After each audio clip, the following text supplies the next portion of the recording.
తాకట్లో ఉన్న మీ బంగారాన్ని విడిపించి ఆ రోజు ఆన్లైన్ రేటుకి కొంటాం. Sharma gold company.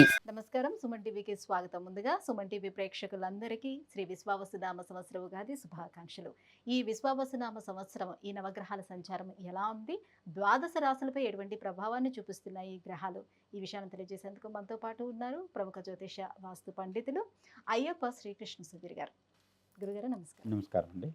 గురుగారు, ద్వాదశ రాశుల్లో ముందుగా మేషరాశి గురించి తీసుకుంటే మేషరాశికి ఈ నవగ్రహాల సంచారం ఎలా ఉంది, ఎలాంటి ఫలితాలను అందిస్తున్నాయంటారు? మేషరాశి వారికి ఈ సంవత్సరం ఆదాయం 2, వ్యయం 14, రాజపూజ్యం 5, అవమానం 7.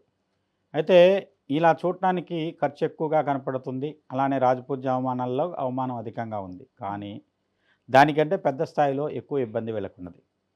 సంవత్సర ప్రారంభం మొత్తం షష్టగ్రహ కూటమి వ్యయస్థానంలో ఏర్పడుతున్నది.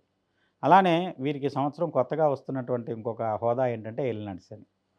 ఏలినాటి శని ఎప్పుడైతే ప్రారంభం అవుతుందో అప్పటి నుంచి కొన్ని కష్టాలు, లేదంటే వీరికి పరీక్షలు, అదేవిధంగా వచ్చేసి జీవితంలో ఎన్నో రకాలైనటువంటి ఆటుపోట్లు ఎదుర్కోవాల్సిన దానికి సూచనగా ఏలినాటి శని చెప్పడం జరుగుతూ ఉంటుంది. అలానే గురుడు ద్వితీయ స్థానంలో ఉన్నాడు. మే 14వ తారీఖు తృతీయ స్థానంలోకి వెళ్తాడు.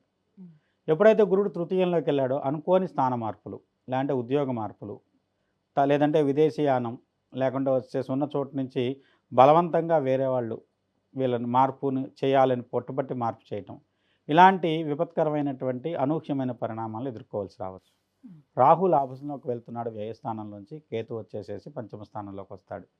అయితే సంవత్సర ప్రారంభంలో తృతీయంలో ఉన్నటువంటి కుజుడి వల్ల కొంత వచ్చేసేసి భార్యాభర్తల మధ్య కానివ్వండి, లేకుంటే వచ్చే కుటుంబ వాతావరణంలో కానివ్వండి, కొంత చిన్న చిన్న చికాకులు ఉండేటువంటి ఇబ్బందికరమైన వాతావరణం కనపడుతుంది. క్రమంగా కుజుడు చతుర్థ స్థానంలోకి వెళ్తాడు ఏప్రిల్ 4 నుంచి.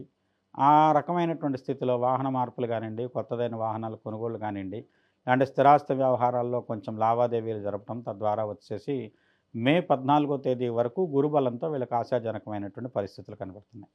ఎప్పుడైతే గురుడు తృతీయంలోకి మారారో అప్పటి వరకు సహకరించిన పరిస్థితులు ఒక్కసారిగా ఎదురు తిరుగుతున్నాయి. తద్వారా వచ్చేసి అనూహ్యమైనటువంటి మార్పులను ఎదుర్కోవాల్సి రావచ్చు. అప్పటి వరకు చాలా అన్యోన్యంగా ఉన్నటువంటి మిత్రులు కూడా ఒక్కసారిగా వీళ్ళకి శత్రువులుగా మారేటువంటి పరిస్థితి. క్రమంగా వచ్చేసి శత్రువులుగా మారటంతో పాటు వీళ్ళకి ఏదైతే లబ్ధి చేకూరే విషయాల్లో వాళ్ళు పట్టుబట్టి వీళ్ళ యొక్క లబ్ధిని అడ్డుకునేటువంటి పరిస్థితి కనపడుతున్నది.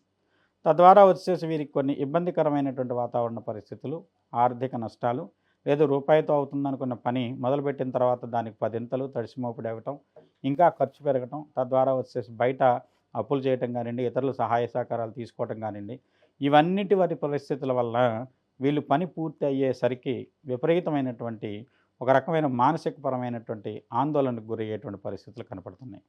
ముఖ్యంగా వచ్చేసి ఈ రాశి వారికి గురుడు మరలా వచ్చేసేసి చతుర్థ భావంలోకి, అది కూడా అర్ధాష్టమ గురుడు దోషమైనప్పటికీ కూడా ఉచ్చకు వెళ్తున్న కారణం చేత కొంత ఇతరుల సహాయ సహకారాలు లభిస్తాయి. కొంత మానసికంగా కానీ శారీరకంగా కానీ ఒత్తిడి నుంచి బయటపడేటువంటి దానికి మార్గాలు దొరుకుతాయని చెప్పచ్చు. ఇలా గురుడు కానీ శని కానీ ఏ వర్ణంలో ఉన్నారో దాన్ని బట్టి కూడా ఫలితాలు ఉంటాయంటారా?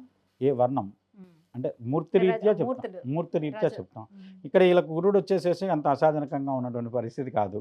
శని కూడా లోహమూర్తిగానే ఉన్నాడు. తద్వారా వచ్చేసి వీళ్ళిద్దరి వల్ల మంచి ఫలితాలు రాకపోగా కొంత సోమర్తనాన్ని, అలసత్వాన్ని కూడా కలిగిస్తున్నాడు గురుడు. అదేవిధంగా వచ్చేసి శని వ్యయస్థానంలో ప్రవేశిస్తే ఖర్చు అధికం అవుతున్నది. తర్వాత కుటుంబ సభ్యుల మధ్య సామరస్యం, సమన్వయం కొరబడుతుంది. కొడుకులు మాట వినరు, భార్యతో తగాదాలు ఉంటాయి, ఇంటి వాతావరణం ఎందుకు వచ్చామరా అన్నట్టున్న పరిస్థితుల్లో వాళ్ళు ఏం చేద్దామన్నా కూడా వాళ్ళకి మనసు దాని మీద పోవటము, లేదంటే దాని మీద మనసు లగ్నం చేసి పనిని పట్టుబడితో సాధించాలనేటువంటి దాంట్లో వీళ్ళకి కొన్ని ఇబ్బందులు ఉంటాయి. అదేవిధంగా ఏదైనా శుభకార్యాలు తలపెట్టారు, దానికి ఖర్చు ఎక్కువ అవుతుంది. 10లో చేద్దాం అనుకుంది 100 అవుతుంది ఖర్చు. తద్వారా వచ్చేసి ఎక్కడి నుంచో ఏదో రకమైన సర్దుబాటు చేసుకొని తీసుకురావాలి కాదు, తద్వారా ఏర్పడుతుంది. తర్వాత ఏంటంటే వీళ్ళు బయటికి వెళ్ళాలనుకున్న వాళ్ళకి మంచి యోగం, విదేశయానానికి కానివ్వండి, అంటే స్థాన మార్పును కోరుకునే వాళ్ళకి మంచిది. బయటికి వెళ్ళడానికి 100% గురుడు సహకరిస్తాడు. అది కూడా ఏంటంటే ఆగ్నేయ దిక్కుకు ప్రయాణం అని చెప్తాం. అంటే మనకు ఆస్ట్రేలియా కానివ్వండి, న్యూజిలాండ్ కానివ్వండి, లేదంటే సింగపూర్, మలేషియా కానివ్వండి, ఇలా ఆగ్నేయ దిక్కుకు ప్రయాణం చేయడం వల్ల వీళ్ళకి లాభం చేకూరుతుంది. ఇండియాలో అయితే ఏమంటే తమిళనాడు కానివ్వండి, కేరళ లాంటి రాష్ట్రాలు, కర్ణాటక లాంటి రాష్ట్రాలకు వెళ్తే వీళ్ళకి మంచి లాభం అని చెప్తాం. వ్యాపారస్తులకి ఎలా ఉంటుంది? వ్యాపార పరంగా కూడా అంత ఆశాజనకమైన ఫలితాలు లేవు కానివ్వండి. వీళ్ళకి వచ్చేసేసి విదేశాలతో జరిపేటువంటి వర్తక వాణిజ్యాలు కొంత లాభిస్తాయి. ఎగుమతులు, దిగుమతుల వ్యాపారాలు లాభిస్తాయని చెప్పొచ్చు. కానీ మొదటి భాగం కంటే రెండో అర్ధ భాగం కొంత మెరుగైన ఫలితాలు ఉంటాయని చెప్పొచ్చు. వీటన్నిటితో పాటుగా ఇవాల్టి నుంచి ఈ 2025 మే దగ్గర నుంచి ఉన్నటువంటి పరిస్థితుల్లో మళ్ళీ శని 7.5 సంవత్సరాలు పూర్తి చేసేంత వరకు ఏదో రూపంలో ఒకటి బాగుంటే ఒక లోపాన్నో లేదంటే ఒక చోట కొంత మెరుగైన ఫలితాన్ని వేరే చోట చాలా కష్టతరమైన ఫలితాలను వీళ్ళకు ప్రసాదించిన కారణం చేత చాలా ఇబ్బందికరమైన వాతావరణం ఇంటా బయట వీళ్ళు ఎదుర్కోవాల్సినటువంటి పరిస్థితి కనపడుతుంది. ఇవాళ వరకు కుటుంబంలో ఉన్న గురుడు సహకరిస్తున్నాడు. గురుడు ఎప్పుడైతే తృతీయంలోకి మారాడో గురువు సహకారం పోతుంది. అర్ధాష్టమంలోకి వెళ్తాడు. అర్ధాష్టమంలోకి వెళ్తే ఒక పని కోసం 4 సార్లు అటు ఇటు తిప్పుతాడు. పని అవుతున్నట్టు ఉంటుంది కానీ అవ్వదు. అలా తిరిగి తిరిగి విసుకొచ్చి వదిలేస్తే మళ్ళీ ఎవరో పిలుస్తారు, ఇంకో నీ పని అవుతుందిరా అని. అక్కడికి వెళ్తే మళ్ళీ అవ్వదు. ఇలా ఉంటుంది వాతావరణం. తద్వారా ఏంటంటే వాళ్ళకి అవుతున్న పని కూడా అవ్వనట్లు లేకుండా వచ్చేసి అయినా పని అయినా కూడా దానివల్ల ఏం ప్రయోజనం లేని పరిస్థితులు ఉంటాయి. అంటే లాభం చేకూర్చు 10 రోజుల ముందు అయిందనుకోండి వాళ్ళకి లాభం వస్తుంది. 10 రోజుల తర్వాత అయిన కారణం చేత వచ్చే లాభం కూడా పోతుంది. ఆ విధమైన పరిస్థితులు ఏర్పడుతున్నాయి. ఇంకోటి పంచమ స్థానంలో ఉన్న కేతువు ఉండటం వల్ల స్పెక్యులేషన్ కూడా లాభించదు. పెట్టుబడులు పెట్టద్దు, ఎవరిని నమ్మి డబ్బులు ఇవ్వద్దు, ఇచ్చిన డబ్బులు తిరిగి వస్తాయని ఆశ పెట్టుకోవద్దు. దానివల్ల చాలా ఇబ్బందులు పడతారు. ఇలాంటి పరిస్థితి మేషరాశి వాళ్ళకు ఉన్నటువంటి ఈ అంటే సంవత్సరం. చతుర్థ స్థానం గురువు అని అంటే ఆస్తులు ఏమైనా కొనుక్కోవడానికి స్కోప్ ఉంటుంది కదా అలా. స్థిరాస్తి లావాదేవీలు లాభిస్తాయని మొదటే చెప్పాను నేను. ఎందుకంటే స్థిరాస్తుల లావాదేవీలకి కుజుడు తృతీయంలో ఉంటాడు, చతుర్థంలో గురుడు ఉంటాడు. కుజుడు గురుడు ఒక చోట కలిసి ఉన్న పరిస్థితులు కూడా కొంత లాభిస్తాయి. అవన్నీ ఓకే. కానీ ఏంటంటే అర్ధాష్టం గురుడు ఫలితం ఇవ్వడు తర్వాత. ఇప్పుడు అగ్రిమెంట్ అవుతుంది, డబ్బులు చేతికి ఇస్తే రిజిస్ట్రేషన్ అవుతుంది, కానీ పూర్తి డబ్బులు రావు. ఇంకోళ్ళకి అమ్ముకోలేడు, వీళ్ళని వదిలేసి వెళ్ళలేడు. ఇలాంటి సందిగ్ధంలో ఉంచుతారు కొంతకాలం. తద్వారా ఏంటంటే ఆలస్యం అవుతుంది. ఆలస్యమైన దానివల్ల అప్పుడున్న పరిస్థితుల్లో వచ్చేటువంటి మార్పుల వల్ల కొంత నష్టపోవాల్సి వస్తుంది వ్యక్తులు.